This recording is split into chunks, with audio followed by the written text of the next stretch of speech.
ang binuuno sa mga balita, subong adlaw.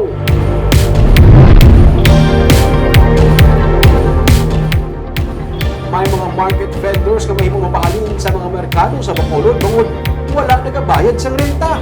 May report si Nico Delfin. May 150 milyones pesos tanan na gintala ng pondo sang syudad para sa pagkaayos ang tatlo ka mga merkado.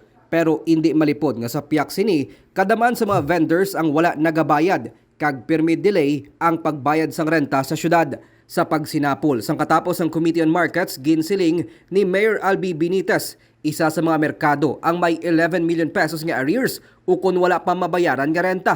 Isa ka market lang to kagina na nabatian ko may 11 million nga arrears no sa isa lang ni ka market. So we would like to address that and hindi lang ang mga arrears sa mga delinquency but tanan nga mga issues with respect to markets. But as I've said, antes ko i-announce, antes ko i-pabalo ng public, we will have a stakeholders meeting.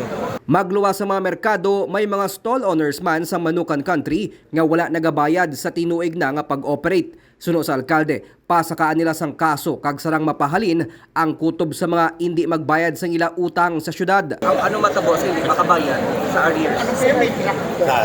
Kung it's it's either pahalinon sila, they will have to